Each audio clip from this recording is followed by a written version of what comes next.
Congress leader Rashid Alvi backed West Bengal CM Mamta Banerjee in the war of words that has broken out between BJP's PM candidate Narendra Modi and Trinamool Congress. Alvi lashed out at Modi, saying that his words were condemnable.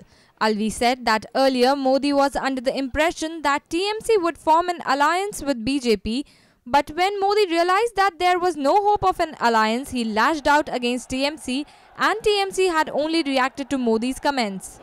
देखिए, मैं कहूँगा कि नरेंद्र मोदी जी का background उनका पीछा नहीं छोड़ रहा है।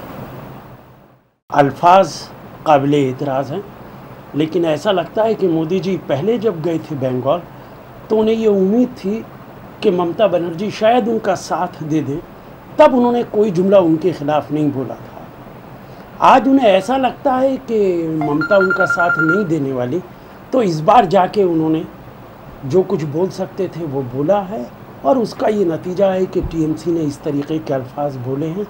ये अल्फाज मुनासिब नहीं। Alvi said that the kind of language being used by BJP leaders like Uma Bharti, Subramanian Swamy weaken the democracy of India, and people should not tolerate such comments. He said that these leaders neither care about their own dignity nor think about the dignity of Indian politics, making unnecessary comments. देखिए, मुझे लगता है उमा भारती, सुब्रमण्यम स्वामी, तगोडिया जी, इन सब के जो गुफ्तगू है और जो अल्फाज हैं वो इतने काबिल एतराज़ हैं कि हिंदुस्तान के लोग उनको बर्दाश्त नहीं कर सकते। इन्हें भारतीय संस्कृति का कोई एहसास नहीं है, देश की तहजीब का कोई एहसास नहीं है। इस तरीके के अल्फाज बोलना देश के लोकतंत्र को कमज़ोर करते हैं। बाबा रामदेव एक नए इस ग्रुप के अंदर शामिल हो गए हैं, और ये दुर्भाग्यपूर्ण है कि इस चुनाव के अंदर इस तरीके के नेता जो मर्जी आ रही है वो अल्फाज बोल रहे हैं, ना अपनी गरिमा का ख्याल कर रहे हैं, ना हिंदुस्तान की राजनीति की गरिमा का ख्याल कर रहे हैं।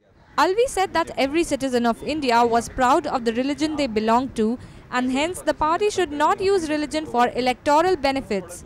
देखिए, इस देश के अंदर 80 करोड़ हिंदू रहता है। हर एक को अपने अपने धर्म पे, अपने अपने मज़हब पे गर्व है। मुसलमान अपने मज़हब पे गर्व करता है, हिंदू अपने मज़हब पे गर्व करता है। लेकिन क्या ये आज जब चुनाव हो रहा है कहने की बात है? क्या ये राजनीति है? कौन मना कर रहा है उनसे कि आप गर्व मत कीजिए, आप सुबह से शाम तक मंदिर में बैठिए, हम कम मना कर रहे हैं, लेकिन आप धर्म को एक्सप्लॉइट मत कीजिए, धर्म के नाम पे राजनीति मत कीजिए। This report was brought to you by NNIS.